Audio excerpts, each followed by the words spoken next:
नमस्कार साथियों। जब से चुनाव आयोग ने सभी विपक्षी दलों को 50 ईवीएम दे करके ये चुनौती दी है कि आप ईवीएम को हैक करके दिखाइए, उसके बाद में सुप्रीम कोर्ट के वकीलों का हल्ला बोल हो गया है। आज उन्होंने ईवीएम को हैक करने की गारंटी दी और इस बात को लेकर के उन्होंने लोकतंत्र पर एक गहरा प्रभाव बताया है। जिस तरह से ईवीएम में गड़बड़ी पाई गई है और सुप्रीम कोर्ट के वकीलों ने यह भी कहा है कि इस विपक्षी दलों का इससे कोई लेना देना नहीं है। ईवीएम का मतलब है कि यदि ईवीएम हैक होता है, उससे यदि नुकसान होता है, इससे आम लोगों को एक गहरा प्रभाव पड़ता है।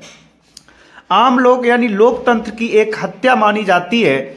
चाहे कोई भी दल हो, जीतने वाला या हारने वाला, हमने सभी दलों के लिए चिट्ठी लिखी है और विपक्षी दलों को यह बताया है कि ईवीएम को हैक किया जा सकता है। सभी सुप्रीम कोर्ट के वकील हैं, जो वरिष्ठ वकील हैं, उन्होंने इस बात का दावा किया और अपनी गिरफ्तारी भी दी। इस बात को लेकर के चुनाव आयोग बहुत सख्ते में आ गया है।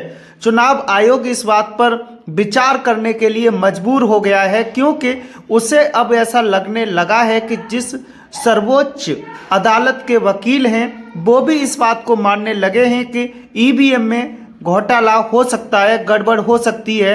एक वोट से 100 वोट बनाए जा सकते हैं। जिस तरीके से उन्होंने इस बात को बहुत गंभीरता से लिया है वकीलों ने, इसी बात को देखते हुए चुनाव आयोग भी सख्ते में आ गया है। सबसे बड़ी बात जो आज 6 जनवरी है, 6 जनवरी को सभी वकीलों ने सुप्रीम कोर्ट में अपनी गिरफ्तारी देकर के इस बात का ऐलान किया है कि ये जो लड़ाई है वो विपक्षी दलों की नहीं है, ये जो लड़ाई है पूरे देश की है, आम जनता की है। सभी लोग इससे बहुत परेशान हैं, आहत हैं कि चुनाव आयोग में एक वोट की भी धांधली होना एक बड़ी बात हो सकती है, जहां ईवीएम पे एक बड़े आरोप लगाए जा रहे हैं। और जो आरोप लगाए जा रहे हैं वो सुप्रीम कोर्ट के वकीलों ने इसे हैक करके भी एक हैकर को ला करके इस बात की पुष्टि भी की है कि किस तरीके से ईवीएम को हैक किया जा सकता है। जब से ये पुष्टि हुई है, तब से ईवीएम को लेकर के सुप्रीम कोर्ट के जो वकील हैं, उन्हें और ज़्यादा एक मनोबल बढ़ा हुआ दिखाई दिया है। उन्होंने तमाम विपक्षी दलों के वरिष्ठ नेताओं को पत्र भी लिखा है, चाहे वो अखिलेश यादव हों, चाहे वो तेजस्वी यादव हों, चाहे वो कांग्रेस के वरिष्ठ नेता खड़गे जी हों, राहुल गांधी जी हों, और फिर कई सारे विपक्ष प्रमुख पार्टियां हैं, उनको पत्र लिखे हैं और अपनी जिस तरीके से आवाज़ को बुलंद किया है सुप्रीम कोर्ट में, इससे चुनाव आयोग कहीं ना कहीं कटघरे में खड़ा होता हुआ नजर आता है।